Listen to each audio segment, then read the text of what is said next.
ណាគេខ្លះដែលមានកម្រងចង់លេងពណ៌សក់មុនចូលឆ្នាំខ្មែរយើងហ្នឹងណាហើយមានអារម្មណ៍ថាអូខ្លាចលេងពណ៌សក់ទៅអត់ត្រូវជាមួយនឹងសក់ក្បាលរបស់យើងខ្លាចអត់សមនឹងមុខមែនអត់មកអញ្ចឹងឥឡូវអ្នកទាំងគ្នាអាចមកលេង filter ដាក់ពណ៌សក់មួយខ្ញុំទាំងអស់គ្នាបាំងតែមួយអាទិត្យទៀតហ្នឹងគឺថាចូលឆ្នាំខ្មែរហ្នឹងអត់ដូរពណ៌សក់ទៅដូចវាមិនសមសោះហ្មងឆ្នាំថ្មីជាមួយនឹងពណ៌សក់ថ្មីលើករាសីហេងអីអញ្ចឹងណាហើយនេះគឺជា link filter ថ្នាំរៀបសក់ពណ៌របស់ Garnier តែម្ដងមានកម្រងថានឹងចង់ដាក់ពណ៌សក់អីតែជាមួយនឹង filter នេះបានណាគុំតែមានក្បាលតែមួយនេះបើសិនជាមានក្បាលច្រើនណាលាបគ្រប់ពណ៌ហ្មងតែគ្មានទេតែពីវិខែហ្នឹងគឺថាបដូរពណ៌សក់រហូតណាតែគ្រីមលាបពណ៌សក់របស់ Garnier អ្នកគ្នាគឺថាមានសារធាតុអាម៉ូញ៉ាទេសំខាន់គឺថាផ្សំចេញពីប្រេងបឺធម្មជាតិប្រេងអូលីវនិងប្រេងគ្រាប់ធញ្ញជាតិលាបទៅ20បារម្ភថានឹងខូចសក់អេសំខាន់គឺថាមានតែលាបចេញមកគឺថាដិតស្អាតតែខ្លួនឯងហ្នឹងក៏បានដែរចំណាយពេលមិនដល់កន្លះម៉ោងផងសំខាន់ស្រឡាញ់ហ្នឹងគឺថាជាប់បានយូរហ្មងអ្នកគ្នាដល់10សប្តាហ៍អីអូយទៅគឺថាស្រឡាញ់កពណ៌ហ្មងណាតែគ្រាន់តែនៅក្នុងហ្នឹងមានពណ៌ដែលត្រូវចិត្តមួយហើយពណ៌ទាំងអស់ហ្នឹងខ្ញុំនឹងលាបពណ៌មួយណាដែលខ្ញុំបានតែជាមួយនឹង filter របស់ Garnier មិញគ្នាចង់ដឹងថាខ្ញុំនឹងលាបពណ៌សក់អីគ្នាអាចទៅចូលរួមកម្មវិធីរបស់ Garnier Color Face នៅថ្ងៃទី5ខែមេសានៅពេលដែលអ្នកគ្នាទិញគ្រីមលាបសក់ខាង Garnier Color Face របស់យើងមានឱកាស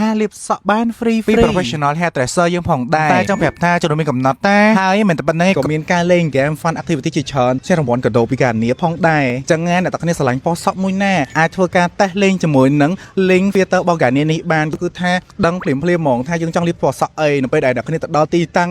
អាចធ្វើការទិញភ្លាមៗតែម្ដងឬក៏អ្នកគ្នាចង់ពិភាក្សាជាមួយអ្នកជំនាញនៅក្នុងថ្ងៃ event ហ្នឹងក៏បានដែរបើសិនជាអ្នកគ្នាចង់ដឹងព័ត៌មានកាន់តែច្បាស់អំពី Garnier អាចចូលទៅ follow កណនី Facebook page របស់ Garnier Cambodia ឬក៏កណនី TikTok Garnier Cambodia ក៏បានដែរ